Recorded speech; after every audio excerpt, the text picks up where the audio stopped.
Lorsque le Mali, le Burkina Faso, le Niger et d'autres pays se sont organisés sur leurs frontières communes en mutualisant leurs forces pour faire face au terrorisme, la France est venue de nulle part imposer son instrument qu'est le G5 Sahel.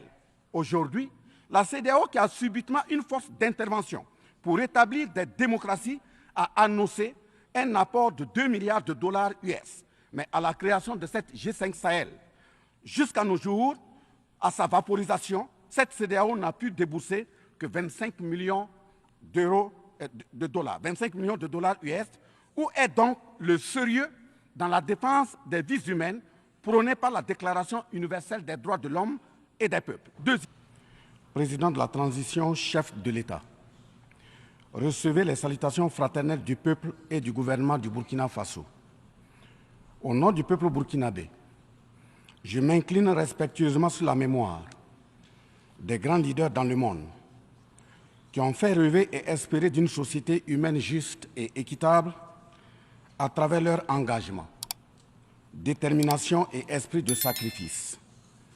Je cite notamment Fidel Castro de Cuba, Patrice Émeric Lumumba du Congo, Modibo Keïta du Mali, Ruben Unyobé et Félix Moumié du Cameroun, Sylvanus Olympio du Togo, Che Guevara de l'Argentine, Martin Luther King et Malcolm X des États-Unis d'Amérique, Nelson Mandela de l'Afrique du Sud, Jomo Kenyatta du Kenya, Amilcar Cabral de la Guinée-Bissau et des îles Cap-Vert, Marianne Ngouabi du Congo-Brazzaville, le capitaine Noël Isidore Thomas Sankara du Burkina Faso, etc.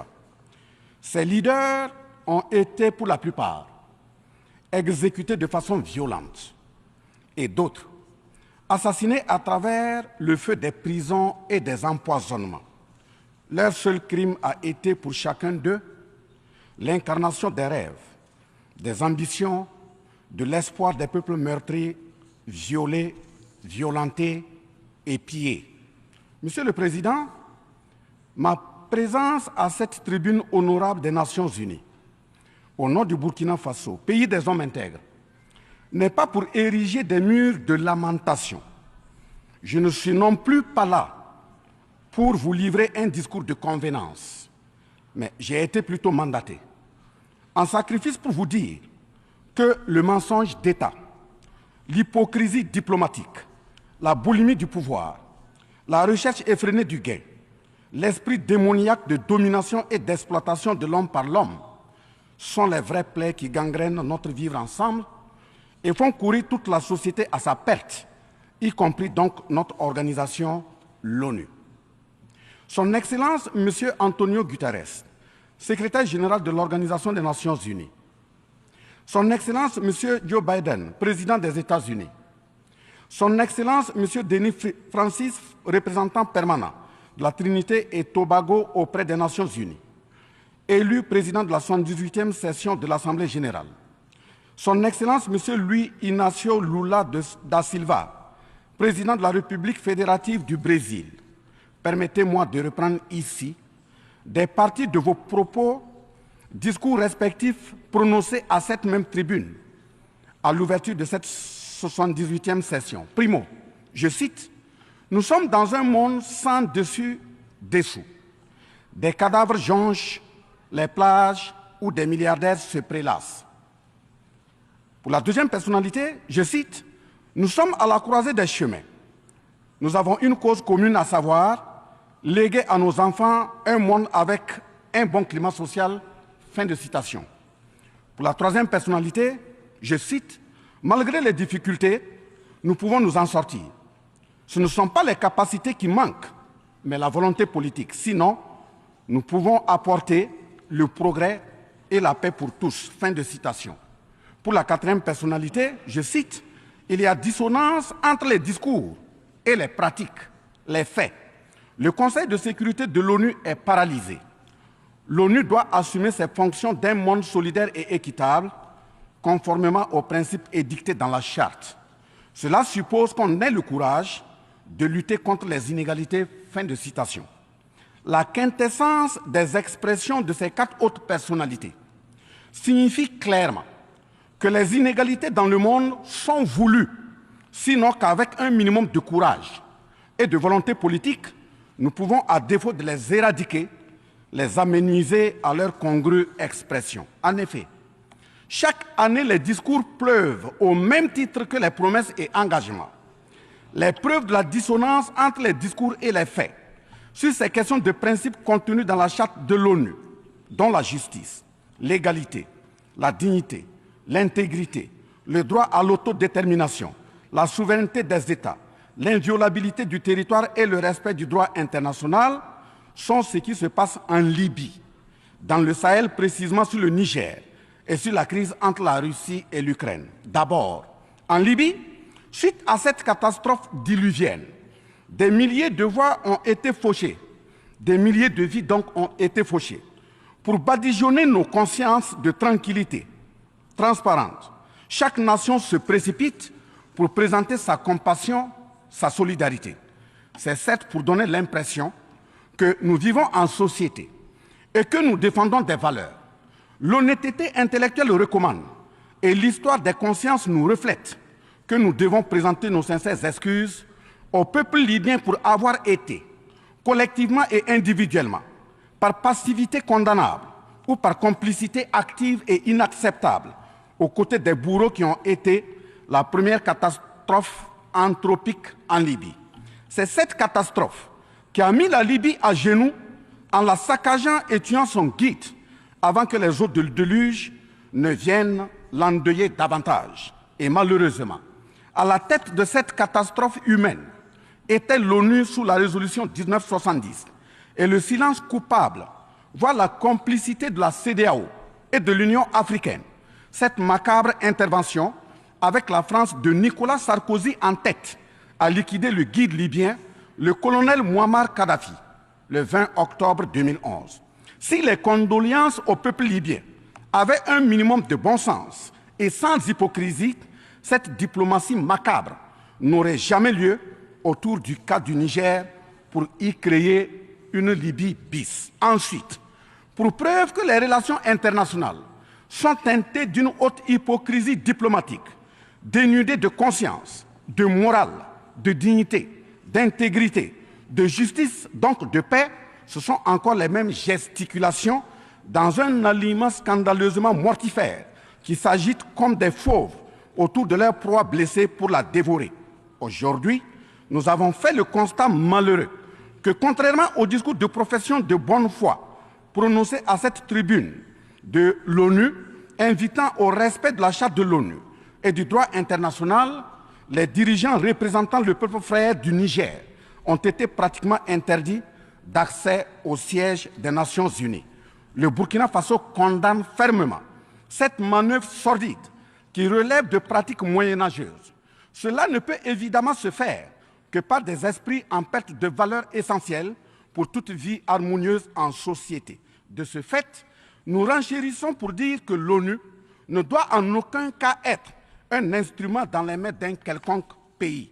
Les leaders panafricanistes qui se sont battus pour l'unité africaine, nos grands-parents qui sont tombés dignement sous les balles assassines des colons, les dignes fils africains qui se sont sacrifiés pour l'honneur sur le continent et qui ont lutté férocement contre la traite négrière et le néocolonialisme ont eu leur sommeil de guerriers perturbés pour avoir entendu qu'une poignée d'enfants égarés de l'Afrique tiennent le Niger, telle une boule de coton, à l'envahisseur afin qu'il y mette le feu. Oui, cher continent africain, une poignée de tes enfants a décidé de t'humilier et de te vilipender à travers le mensonge éhonté d'État, en commençant par le Niger. Par conséquent, je lance un appel vibrant et solennel au peuple sénégalais, béninois, nigérian, ghanéen, tchadien, ivoirien, comorien, bissau-guinéen et tous les peuples d'Afrique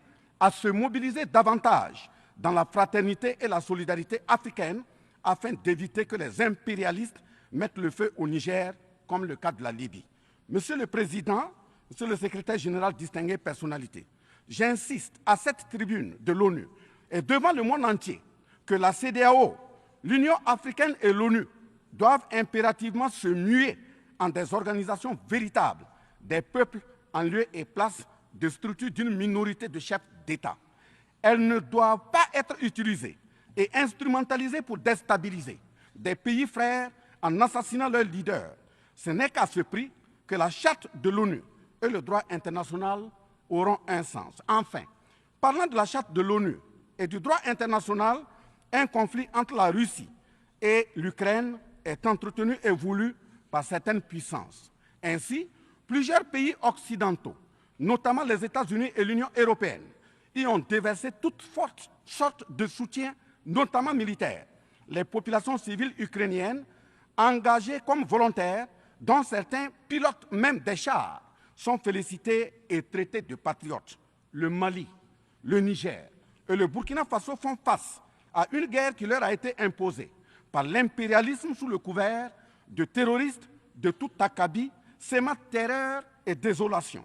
Malgré l'existence de cette même charte des Nations Unies, avec ses principes d'égalité, de justice d'une part, et d'autre part, le même droit international invoqué à cette tribune de l'ONU, il y a nettement un fossé abyssal dans le traitement des questions. En effet, prenant le cas du Burkina Faso, les populations civiles, face aux incursions barbares et meurtrières des terroristes, ont décidé de s'engager aux côtés des forces de défense et de sécurité. Ces populations ainsi engagées, formées et encadrées par les FDS, sont appelées des volontaires pour la défense de la patrie. Ainsi, au Burkina Faso, nous avons 58 000 VDP, dont 42 000 VDP communaux et 16 000 VDP nationaux, qui combattent sur tous les fronts aux côtés des forces de défense et de sécurité, formées, encadrées, orientées par elles. Celles-ci n'agissent que sur instruction et surveillance des FDS et conformément à des textes réglementaires en vue de protéger leur vie et leurs biens. Ce sont ces patriotes que certains chefs d'État de la CEDEAO et de l'Union africaine, sur instrumentalisation de puissances impérialistes capitalistes, tentent de faire croire à la communauté internationale que ce sont des milices. C'est cela le mensonge éhonté d'État. Monsieur le Président, si la communauté internationale était honnête et sincère dans son engagement contre le terrorisme, il ne perdurera point, de sorte à ce que des populations civiles s'engagent et se forment pour assurer leur propre défense. Parlant d'un manque de franchise de cette communauté internationale, voici les exemples. Premièrement, lorsque le Mali, le Burkina Faso, le Niger et d'autres pays se sont organisés sur leurs frontières communes en mutualisant leurs forces pour faire face au terrorisme, la France est venue de nulle part imposer son instrument qu'est le G5 Sahel. Aujourd'hui, la CEDEAO, qui a subitement une force d'intervention pour établir des démocraties, a annoncé un apport de 2 milliards de dollars US. Mais à la création de cette G5 Sahel, jusqu'à nos jours, à sa vaporisation, cette CEDEAO n'a pu débourser que 25 millions de dollars, 25 millions de dollars US. Où est donc le sérieux dans la défense des vies humaines prônée par la Déclaration universelle des droits de l'homme et des peuples? Deuxièmement, le Burkina Faso subit des sanctions cyniques suite au coup d'État du 30 septembre 2022. Cette nébuleuse dite communauté internationale, sous l'impulsion de la France qui est passée par ses valets locaux en Afrique, a tenté d'abord de faire nommer un Premier ministre au Burkina Faso en vain. Ensuite, ils sont passés à l'imposition de ministres dans des postes stratégiques au sein du gouvernement burkinabé en vain. Et enfin, ils ont négocié le maintien des relations afin que le capitaine Ibrahim Traoré mette en œuvre tout ce qu'ils décideront, condition sine qua non d'une durée à souhait au pouvoir. L'ayant aussi refusé, au nom de l'intérêt supérieur de son peuple, une avalanche de mesures répressives, de menaces, de tentatives de coup d'État, manœuvres immorales sont en élaboration dans des laboratoires criminels. Et malheureusement, toutes ces manœuvres et missions macabres sont pilotées en marionnettes téléguidées par des personnages de couloir présidentiel africains. C'est ainsi que même cette fameuse initiative d'Accra, sans le Mali, n'a pas fait long feu. Troisièmement, en plus des coupures d'aide, d'annulation de conventions de formation de nos forces de défense et de sécurité, nous assistons au blocage de notre matériel militaire, commandé avec la sueur de nos compatriotes, toujours sous l'impulsion de la France. En exemple, pour les vecteurs aériens nécessaires pour le contrôle et la défense du territoire, nous avons eu un contrat avec le Brésil, dont la licence d'armes devait provenir de la Belgique et le système de navigation de tir, ainsi que des caméras des États-Unis d'Amérique, puis un moteur du Canada. Ces moyens sont aujourd'hui fallacieusement et cyniquement bloqués. Vous parlez de défense des droits humains à cette tribune de l'ONU. Je vous invite donc à nous livrer incessamment nos armes pour la défense et la protection de nos populations meurtries. En tout état de cause, vous êtes solennellement saisis. Et si rien n'est fait, l'histoire vous tiendra responsable de non-assistance à personne en danger. Monsieur le Président, Monsieur le Secrétaire général, ce tableau peu reluisant de cette communauté internationale, caractérisée par la non-assistance à États en proie au terrorisme, l'hypocrisie internationale, la suprématie de quelques puissances au sein de l'ONU, la complicité au pillage de l'Afrique, etc., ne commande-t-il pas la traduction de cette communauté internationale devant la Cour pénale internationale? En un mot, notre sécurité sera assurée par nous-mêmes en priorité et non par quelqu'un d'autre. Sur la question de la présence de Wagner au Burkina Faso, chantée par une certaine presse téléguidée depuis l'Élysée, je répondrai ceci. Oui, Monsieur le Président, c'est nous les Wagner du Burkina Faso. Oui, ces braves forces de défense et de sécurité et volontaires pour la défense de la patrie sont les Wagner du Burkina Faso. Par conséquent, du haut de cette tribune de l'ONU, je magnifie le sacrifice de tout patriote au nom de l'intérêt national. Je salue vivement la mémoire de tous ceux qui sont tombés les armes à la main et magnifie le courage et l'intégrité de ceux qui sont toujours en vie et foncent inexorablement et de façon sacrificielle vers la victoire de notre peuple et la sauvegarde de notre patrie. Au lieu de nous aider à arrêter cette saignée humaine, ce sont des accusations fallacieuses, des mensonges éhontés d'État, englobés dans une diplomatie d'hypocrisie et des menaces voilées pour nous indiquer des partenaires à fréquenter et des conduites à tenir. Nous disons non.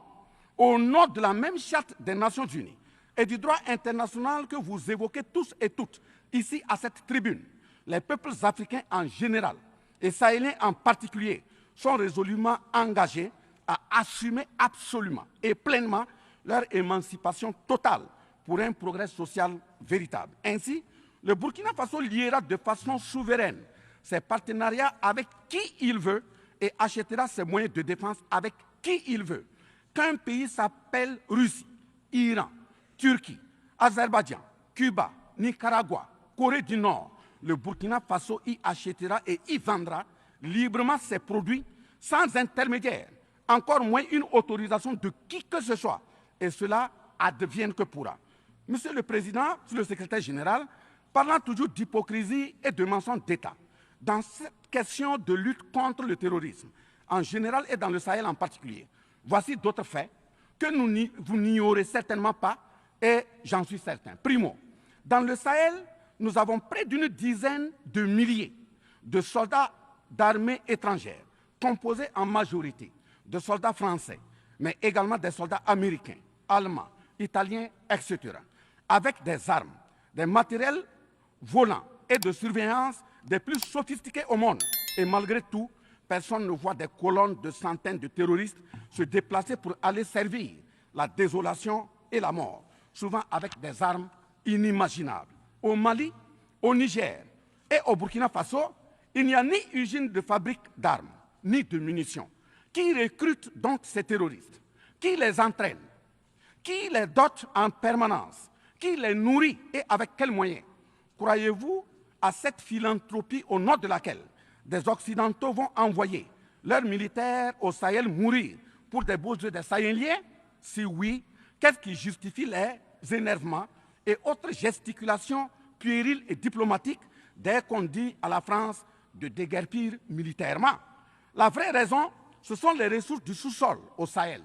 En effet, l'Assemblée nationale française a voté la loi numéro 057-7-27 du 10 janvier 1957, parue dans le journal officiel de la République française du 12 janvier 1957, portant création de l'Organisation commune des régions sahariennes, OCRS, qui regroupe des parties du Mali, du Burkina Faso, du Niger, de la Mauritanie, de l'Algérie, etc. Cette zone n'a jusque-là pas d'égal dans le monde en termes de richesse de sous-sol, À titre d'exemple, la nappe phréatique la plus importante va de la Mauritanie à la Somalie, en passant par le Mali, l'Algérie, la Libye, le Niger, etc. Le journal Le Monde du 23 juin 1957 avançait le chiffre de 6 à 7 millions de tonnes de pétrole comme production potentielle annuelle du Sahara. En plus de ces ressources naturelles, nous avons l'uranium, l'or, le cobalt, le zinc, le diamant, le lithium, le cuivre, etc. Si vous, les Occidentaux, vous aimez tant les Sahéliens pour y amener vos militaires, mourir au nom de la démocratie, de la liberté, des droits humains et de la paix, pourquoi tout le continent africain, qui compte 1,3 milliard d'habitants, dont le deuxième continent le plus peuplé, avec 30 415 873 km² et 54 États, n'a aucun siège permanent au sein du Conseil de sécurité avec un droit de veto? N'est-ce pas là, au-delà d'un crime d'État, un crime onusien? Donc, halte aux mentions diplomatiques grossiers consistant à dire que ces puissances impérialistes viennent au Sahel pour défendre la démocratie et des droits humains. Parlant de droits humains, je vous rappelle que la première charte au monde sur cette question de droits humains de l'homme est bien celle de Kouroukan-Fougan de 1236 au Mandé actuel Mali. De ce fait que les moralisateurs expansionnistes gardent leur rhétorique de respect des droits humains à géométrie variable pour leurs terroristes qu'ils encadrent. Secondo, l'Afrique n'aime pas comparer les morts. C'est un manque d'éducation que de le faire. Par conséquent, je m'incline respectueusement sur la mémoire de toutes les nationalités ayant perdu la vie en Afrique en général et au Sahel en particulier. Ainsi, sur les sorties hasardeuses, condescendantes et malheureuses du président de la République française Emmanuel Macron, et qui frise souvent le ridicule, tout en se glorifiant d'une hypothétique condescendance sur les peuples africains, je m'impose le devoir de lui faire un petit cours d'histoire sur sa propre histoire. Voilà pourquoi les salles de classe sont faites pour que les enfants apprennent les cours et grandissent bien, que de s'adonner à autre chose, au risque de se perdre à jamais. Mais pour commencer, je précise qu'aucun peuple africain ne s'est opposé au peuple français. Il n'y a pas donc de sentiment anti-français en Afrique. Il n'y en aura jamais du fait de notre légendaire hospitalité et amour du prochain. Il y a que les peuples africains refusent la condescendance, l'arrogance, l'insolence, la suffisance, le paternalisme, le pillage de ses ressources et le crime organisé. En effet, pour votre mémoire, M. Emmanuel Macron, d'abord, je rappelle l'appel à travers la BBC en Angleterre le 14 juin 1940, lancé par votre propre grand-père, le général de Gaulle, à l'endroit de l'Afrique pour venir sauver la France des griffes des nazis. Comme rappel, nous avons 17 000 Maliens morts pendant les 2 guerres mondiales, d'une dette de sang que la France semble avoir occultée. S'ils le veulent, qu'ils aillent dans le livre, confère livre de Bakary Kamian, professeur agrégé de l'université Sorbonne. J'ajoute dans ce même document, à la page 344, au tableau 21, les vétérans soudanais des 2 guerres. Il en résume un total du Burkina Faso, du Mali et du Niger à 82 208 combattants qui sont tombés. Et au niveau de l'Afrique occidentale française, il y a eu 154 519 combattants mobilisés, qu'ils se confèrent donc aux sources Henri Léger, rapport de fin de mission en AOF Dakar, le 13 juin 1950, archives du Sénégal, code 4 D 68, acte parenthèse 89, voire annexe 5. Ensuite, le 17 novembre 1986, François Mitterrand, président français d'alors, en réponse au capitaine Thomas Sankara, disait ceci, je cite, « L'Afrique a été pillée. J'ai parlé de matières premières. J'aurais dû parler des hommes. Pendant des siècles, on vous a exploité humainement. On a volé vos hommes, vos femmes, vos enfants. On s'est servi de vous. Je comprends votre refus, votre révolte, et j'approuve votre combat. Vous avez raison de refuser d'être un continent sacrifié. Le moment est venu où vous devez vous-même développer vos économies à partir de ces biens et de ces hommes. Et le devoir de ces pays qui ont profité abusivement du travail africain, c'est de restituer à l'Afrique une part de ce qui a été pris au travers des siècles derniers. Fin de citation. Effectivement, l'Afrique a toujours été vachement pillée, mais elle reste riche en hommes, en valeurs et en richesses minières. Pour preuve, parlant de ses ressources minières, l'Afrique, c'est 30% des ressources minérales mondiales, 40% des réserves d'or, 33% des réserves de diamants, 80% des réserves de coltan, 60% des réserves de cobalt, 55% des réserves en uranium, etc.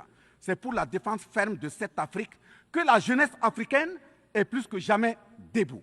Monsieur Macron, avez-vous encore besoin d'un peu d'histoire pour vous remémorer?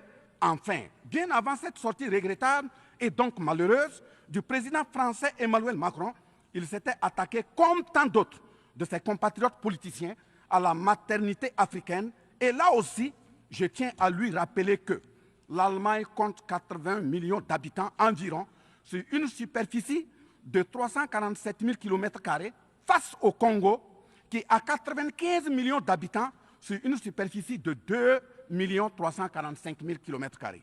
Deuxièmement, la Belgique compte 11 millions d'habitants sur une superficie de 30 000 km² face au Gabon, qui a 2,5 millions d'habitants sur une superficie de 267 000 km². Troisièmement, la France compte 68 millions d'habitants sur 672 329 km² face à la Namibie, qui compte 2,5 millions d'habitants sur une superficie de 825 000 km². C'est fort de tout ce qui précède que, justement, Aimé Césaire, paix à son âme, disait, je cite, « L'Afrique est le seul continent au monde où les populations chantent et dansent et applaudissent pour ceux qui les appauvrissent, les affament et les torturent. Le malheur de l'Afrique, c'est d'avoir rencontré la France. » Fin de citation. Certes que l'Occident a violenté, volé et violé l'Afrique. Quelle est notre part de responsabilité en tant que dirigeants africains? N'est-ce pas nous, dirigeants africains, qui prêtons le flanc pour qu'on nous piétine? En effet, nous avons abandonné notre identité pour ne rien être. Nos noms ont disparu pour faire place à d'autres noms importés et qui ne collent pas à nos réalités. Il nous faut reconquérir notre culture. Nous avons singé en copiant l'Occident, en monogamie. Voilà qu'aujourd'hui, on veut nous faire croire que des contre-valeurs, des attitudes contre la nature relèvent du ressort de la liberté. Il ne sera pas question d'homosexualité en Afrique, je le répète. Il ne sera pas question d'homosexualité chez nous. Monsieur le Président, ce qui vient d'être décrit sont les étiquettes profondément malheureuses d'une ONU aujourd'hui résumée qu'à sa portion de forme, car 1,2 milliard de personnes sont plongées dans la misère. 2 000 milliards de dollars US dans l'armement. 20 fois le budget de l'ONU dans le nucléaire. Sur les questions de développement, l'Afrique reçoit du FMI et de la Banque mondiale 34 milliards de dollars contre 160 milliards de dollars pour l'Occident.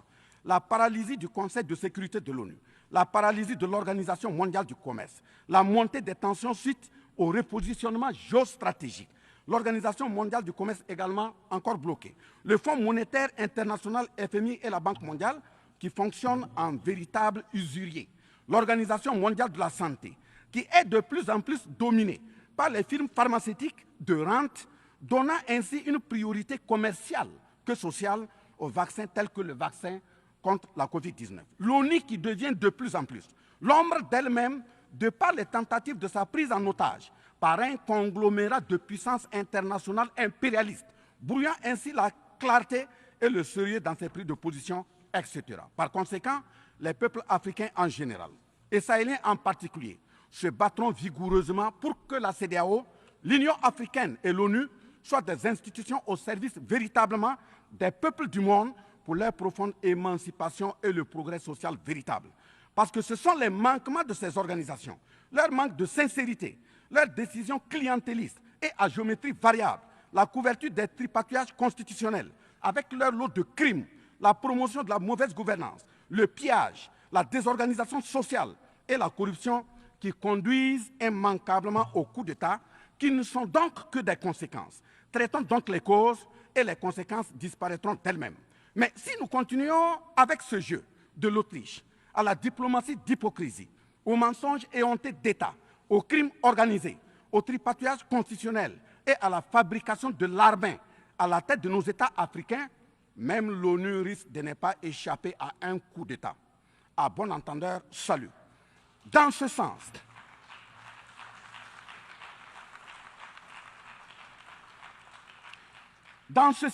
et afin de prendre leur destin en main, le Mali, le Niger et le Burkina Faso ont signé l'Alliance des États du Sahel, en abrégé AES.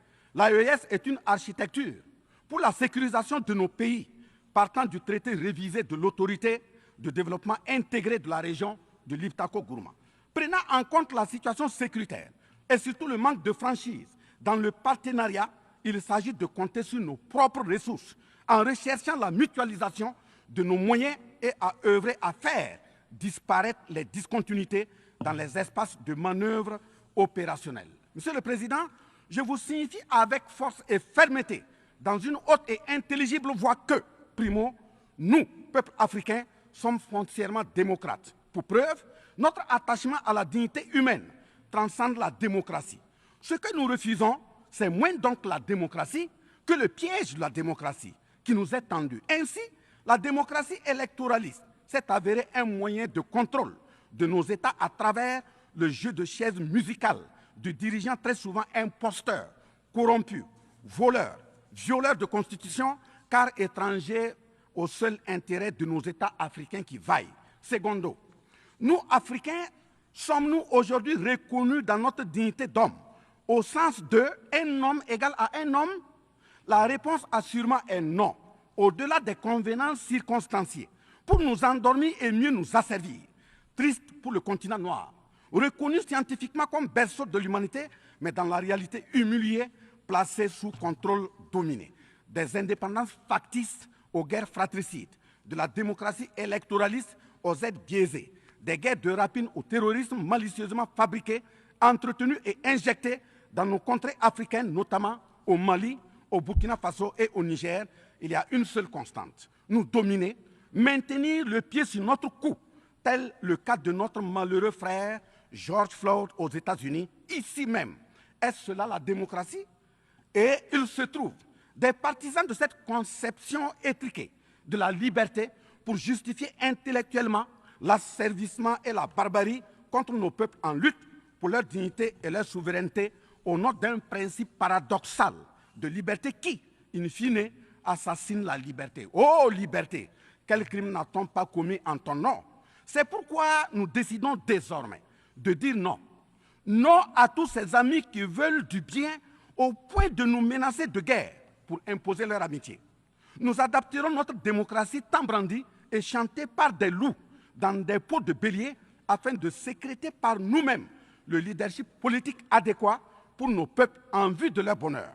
Oui, l'émancipation totale et le progrès social véritable pour nos peuples constituent la finalité de toute action, qu'elle soit politique, économique, socio-culturelle et ou sécuritaire. Troisièmement, les peuples africains en général, et ceux sahéliens en particulier, ont découvert des chaînes d'aliénation économique, sécuritaire, socio-culturelle matérialisées en accord secret avec la France et sont engagés à les casser pour leur émancipation véritable. Ce sont entre autres, premièrement, la dette coloniale. Nous n'allons pas fermer les yeux et la payer tout en laissant nos populations mourir de faim et de soif et voire de maladie. Deuxièmement, la question de la monnaie dont le franc CFA, appelé franc des colonies françaises d'Afrique, n'est pas une priorité africaine. Au plan juridique, la propriété est le droit de jouir et disposer des choses de la manière la plus absolue. Confère article 544 du Code civil français chez eux-mêmes. Un brevet est donc détenu par la France sur le franc CFA. Elle est par conséquent propriétaire du franc CFA et elle la loue aux États francophones africains. Ce qui est marrant en plus est que le billet produit par la France pour l'Afrique de l'Ouest diffère de ceux de l'Afrique centrale en valeur monétaire sous la même appellation franc CFA. Le seul document reconnaissant le franc CFA est le décret numéro 45-0136 du 26 décembre 1945, dont les signataires furent Charles de Gaulle, président du gouvernement provisoire, René Pleven, ministre des Finances, et Jacques Soustel, ministre des Colonies. Quatrièmement, la priorité aux intérêts aux entreprises françaises dans les marchés publics et appels d'offres publics, c'est terminé. Cinquièmement, le droit exclusif de fournir des équipements militaires et de former les officiers militaires des colonies, là également c'est terminé, etc. Quatrièmement, personne n'applaudit un coup d'État. Mais si nous ignorons que ces coups d'État sont souvent des conséquences de la mauvaise gouvernance et des tripatouillages constitutionnels pour s'offrir des mandats supplémentaires, il y en aura toujours. Donc, ayons la lucidité de combattre les vraies causes en restant exigeants sur le respect des règles démocratiques et de la bonne gouvernance. Cinquièmement, les peuples africains ne sont pas opposés au peuple français, mais c'est plutôt la politique française, pleine de condescendance, qui est rejetée. En effet, la France, en refusant le rapatriement de son ambassadeur récusé au Niger, est une violation du droit international, notamment l'article 9 alinéa 1 et 2 de la Convention de Vienne sur les relations diplomatiques de 1961. En décidant de l'interdiction des artistes du Burkina Faso, du Mali et du Niger en France, c'est une méconnaissance très grave de la portée culturelle en tant que moteur d'équilibre familial, communautaire, voire national. L'artiste est un médecin du psychique, même à distance. En déclarant qu'ils ne veulent pas de chômeurs, de migrants, de voleurs, etc. en France, nous en Afrique en général, et au Sahel en particulier, ce sont les producteurs de chômeurs et de voleurs via le pillage cynique de nos ressources que nous ne voulons pas. Mais sincère reconnaissance au peuple du monde, à l'ensemble des personnalités à tous les niveaux dans le monde qui comprennent et accompagnent le Burkina Faso, le Mali et le Niger dans cette montée, certes difficile, mais s'adhère totale sur le chemin de la pleine émancipation, l'expression de la dignité, de l'honneur, de la liberté, de l'égalité, de la prospérité, de la justice et donc de la paix. Face à la situation que traverse le Burkina Faso, le gouvernement burkinabé a mis en œuvre des actions vigoureuses à travers l'adoption d'un nouveau plan de développement, le plan d'action pour la stabilisation et le développement, et ses 4 axes prioritaires qui sont, premièrement, la lutte contre le terrorisme et la restauration de l'intégrité territoriale. Deuxièmement, la réponse à la crise humanitaire. Troisièmement, la réponse de l'État à l'amélioration de la gouvernance. Et pour terminer, le dernier élément, la réconciliation nationale et la cohésion sociale. Ces efforts visent à offrir à la population burkinabé de meilleures conditions de vie, tout en saluant l'ensemble des partenaires à travers le monde qui nous accompagnent. Nous invitons vivement ceux qui sont toujours dans le doute ou tétanisés par des rapports au contenu faux qu'ils sont les bienvenus au Burkina Faso, à condition que le partenariat cadre avec la vision de la transition résumée dans ces 4 axes. Vive l'ONU, vive la 78e session, vive les peuples en lutte, vive la solidarité entre les peuples, vive l'Afrique libre, vive l'Alliance des États du Sahel, vive le Burkina Faso, la patrie ou la mort, nous vaincrons. Je vous remercie. I thank the Minister of State, Minister of Civil Service of Burkina Faso. I now give the floor to His Excellency Dato Erwan Pehbe Yusuf, Second Minister of Foreign Affairs of Brunei Darussalam.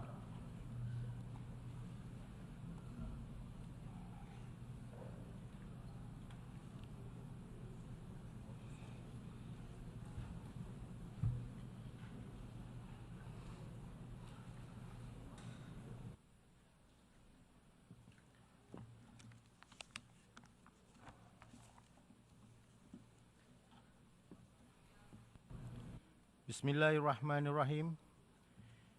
In the name